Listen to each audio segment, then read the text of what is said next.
Good afternoon. It's Tuesday, the 22nd of November, and I thought it was about time I went live again. I've been so busy over the last couple of weeks and haven't been able to go live, and I've kind of missed it. How weird is that? I was trying to get myself all set up just now, and I haven't scripted anything, and I have a standing desk that you can raise, but the mechanism's gone a bit off. So I'm now sat with my desk at a really odd level.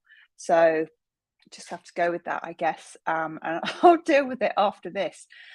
Anyway, what I wanted to share today with those of you that are interested are 3 lessons or insights I got from attending my 10-day Vipassana that I went to a couple of weeks ago. I came out of the Vipassana, not the Sunday we've just had, but the Sunday just before.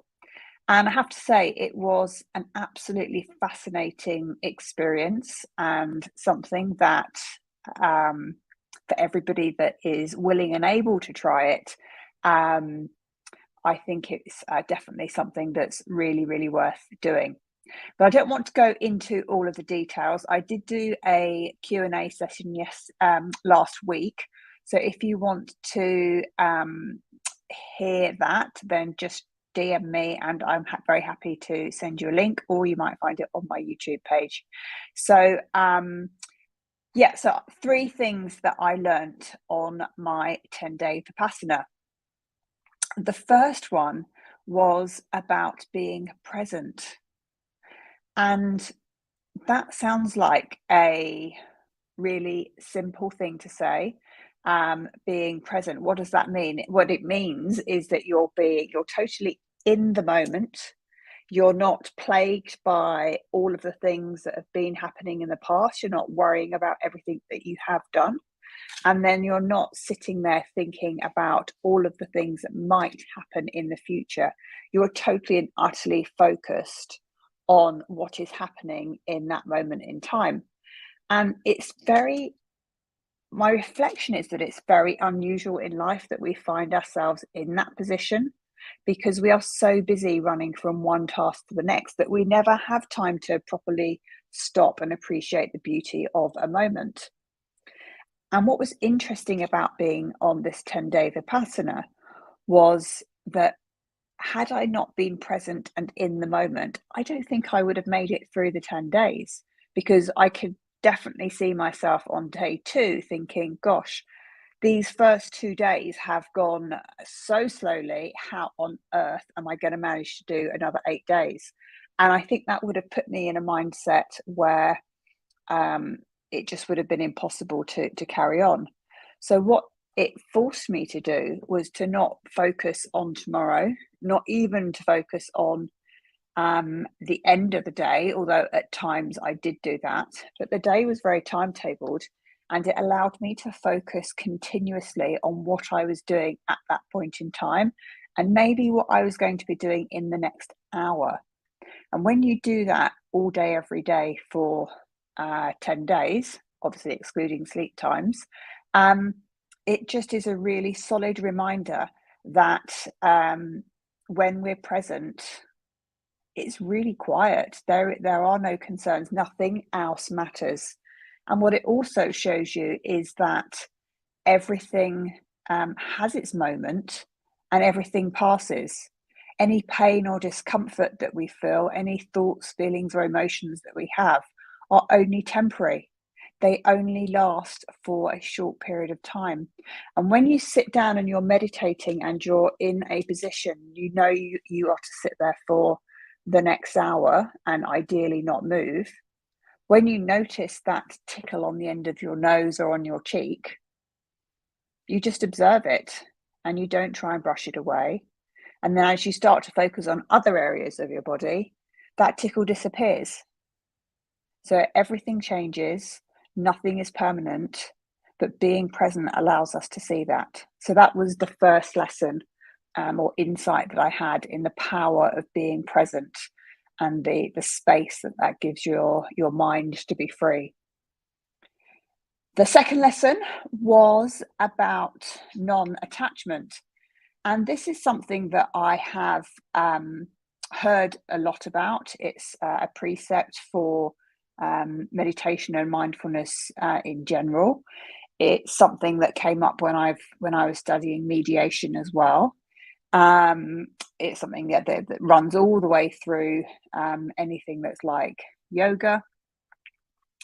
And it's also something that as a coach, I try to focus on, because when we become attached to an outcome, it means that we're not able to be our authentic selves.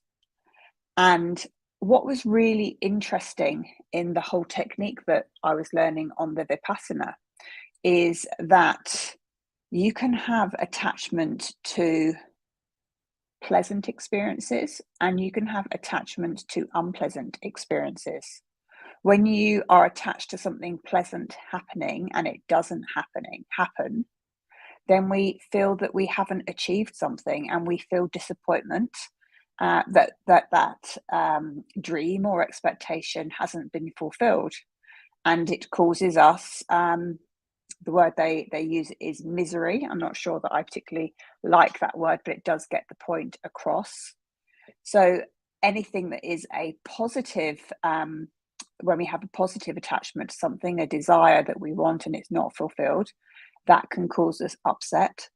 And also when something is unpleasant, when we are in conflict with somebody or there's something that we don't want to do, that and we're resisting it, that also causes us to be miserable.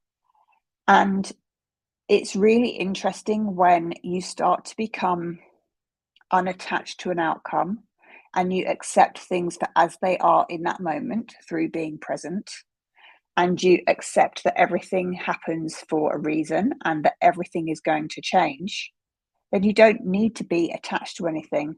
All of the material things, all of the thoughts and feelings of others start to become irrelevant.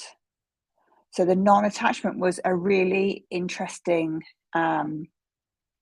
lesson to have. And again, through practicing the meditation, every time I observed a sensation in my body that was unpleasant, it was just about observing that sensation and not labeling it in any way and just being curious about it.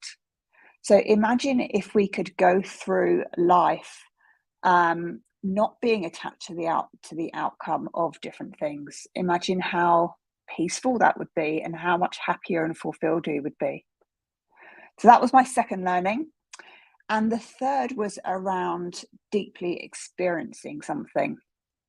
And the reason I wanted to share that, and it's related a little bit to being a coach, is that I think for many years before I came to be a coach and did the training to be a coach, I read and listened to a lot of self-help type books. And I got everything that they were saying and I bought into it.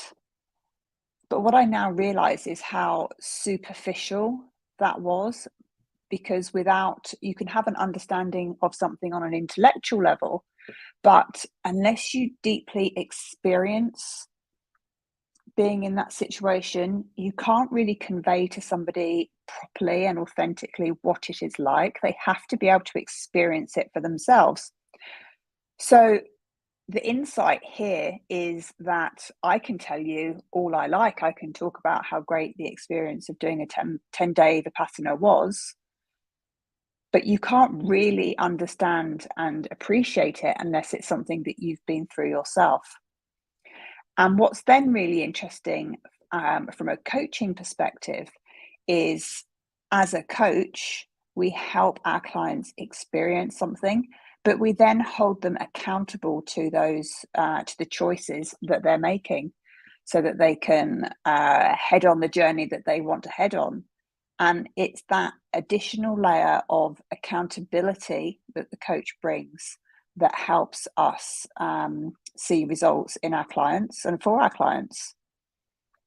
And yeah, I just think that's something really, really interesting to reflect on.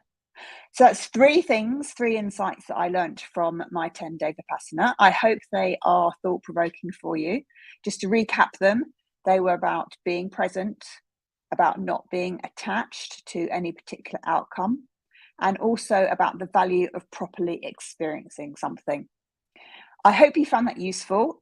Do feel free to DM me or just drop a note in the comment if you would like to know more or talk about any of these elements. I'd be really happy to do it. It's something I'm super passionate about. So feel free to get in touch. Thank you, and I look forward to seeing you again soon. Bye-bye.